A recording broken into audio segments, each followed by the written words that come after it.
హైదరాబాద్లోని తెలంగాణ భవన్లో జరిగిన బీఆర్ఎస్ రజతోత్సవ సంబరాల ముగింపు వేడుకల సందర్భంగా ఆ పార్టీ అధినేత కేసీఆర్ సంచలన నిర్ణయాలు తీసుకున్నారు. క్షేత్రస్థాయిలో పార్టీని మరింతగా పటిష్టం చేసి రాబోయే ఎన్నికలే లక్ష్యంగా సంస్థాగత మార్పులకు శ్రీకారం చుట్టారు. పార్టీలోని పాత కార్యవర్గాలన్నింటినీ కేసీఆర్ రద్దు చేశారు. కేవలం రాష్ట్ర కమిటీని మాత్రమే కొనసాగిస్తూ మిగిలిన అన్ని కమిటీలు, అనుబంధ సంఘాలను రద్దు చేస్తున్నట్లుగా ప్రకటించారు. ప్రతి జిల్లాకు ఒక రాష్ట్ర స్థాయి నేతను ఇన్ఛార్జిగా నియమించి పార్టీ కార్యకలాపాలను పర్యవేక్షించేలా కొత్త వ్యూహాన్ని అమలు చేయనున్నారు.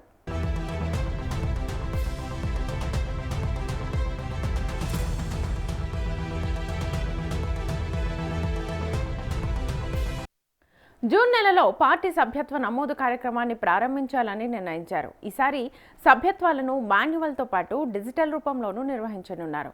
సభ్యత్వ నమోదు ప్రక్రియ పూర్తయిన తర్వాత నియోజకవర్గ, జిల్లా స్థాయిలలో పెద్ద ఎత్తున బహిరంగ సభలు నిర్వహించి పార్టీ శ్రేణుల్లో ఉత్సాహం నింపేందుకు ప్రణాళిక సిద్ధం చేశారు.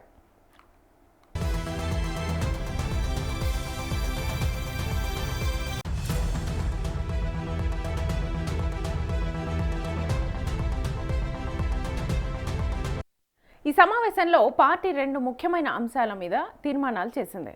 మహిళా చట్టాన్ని తక్షణమే అమల్లోకి తీసుకురావాలని, ఈ బిల్లును పార్లమెంట్లో పెట్టి తక్షణమే అమలు చేయాలని డిమాండ్ చేస్తూ బీఆర్ఎస్ తీర్మానించింది. కొనుగోలు కేంద్రాల్లో రైతులకు ఎదురవుతున్న ఇబ్బందులపై స్పందిస్తూ ప్రభుత్వం అన్ని రకాల పంటలను మద్దతు ధరతో కొనుగోలు చేయాలని డిమాండ్ చేసింది.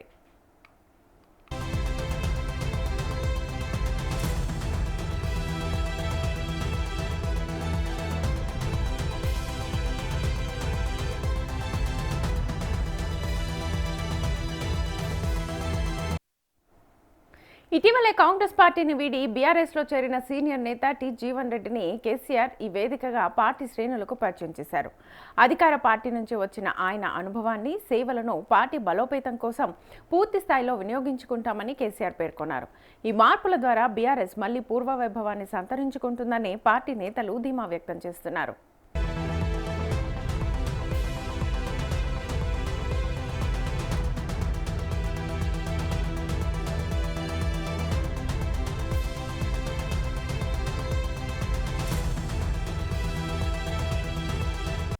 కాగా సమావేశంలో కేసీఆర్ తనదైన శైలిలో పార్టీ నేతలకు దిశానిర్దేశం చేశారు. పార్టీ క్రమశిక్షణ, అంతర్గత నిబద్ధత విషయంలో రాజీపడే ప్రసక్తే లేదని స్పష్టం చేస్తూ పార్టీ శ్రేణులకు గట్టి హెచ్చరికలు జారీ చేశారు.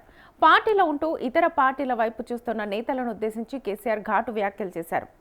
అటోకాలు ఇటోకాలు వేస్తామంటే కుదరదు, పార్టీ పట్ల పూర్తి నిబద్ధతతో ఉండాల్సిందే అని ఆయన తేల్చి చెప్పారు. సోషల్ మీడియాలో డ్రామాలాడుతూ మభ్యపెట్టే ప్రయత్నాలు ప్రతిసారి పనిచేయవని, క్షేత్రస్థాయిలో చేసే వాస్తవ పనితీరు ఆధారంగానే గుర్తింపు ఉంటుందని స్పష్టం చేశారు. క్రమశిక్షణ ఉల్లంఘించిన, కార్యకర్తల మనోభావాలను దెబ్బతీసినా ఉపేక్షించబోమని హెచ్చరించారు.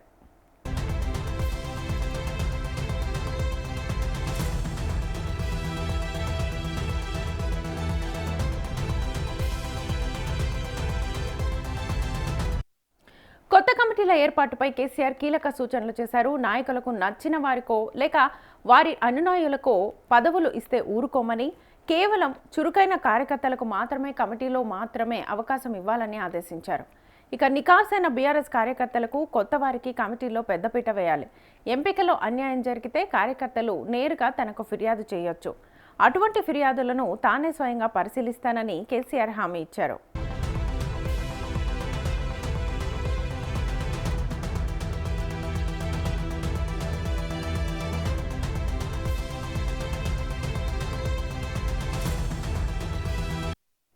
రాబోయే ఎన్నికల టికెట్ల విషయంలో కేసీఆర్ ఇప్పటి నుంచే స్పష్టమైన సంకేతాలు ఇచ్చారు. ఎవరు సిట్టింగ్ అన్నది ముఖ్యం కాదు, పార్టీ లైన్లో ఉండి క్రమశిక్షణతో పనిచేసే వారికే ప్రాధాన్యత ఉంటుందని అన్నారు. పార్టీ సిద్ధాంతాలకు విరుద్ధంగా వ్యవహరించే వారికి, అది సిట్టింగ్ ఎమ్మెల్యేలైనా సరే, టికెట్లు ఇచ్చే ప్రసక్తే లేదని కుండబద్దలు కొట్టారు. పార్టీలో అంతర్గత విభేదాలకు స్వస్తి పలకాలని, క్షేత్రస్థాయి నుంచి పార్టీని ప్రక్షాళన చేయడమే తన తక్షణ లక్ష్యమని కేసీఆర్ ఉద్ఘాటించారు. ఈ సమావేశం ద్వారా పార్టీ శ్రేణుల్లో నూతనోత్సాహం నింపడంతో పాటు క్రమశిక్షణ విషయంలో వెనక్కి తగ్గేది లేదని గులాబీ బాస్ స్పష్టమైన సంకేతాలిచ్చారు.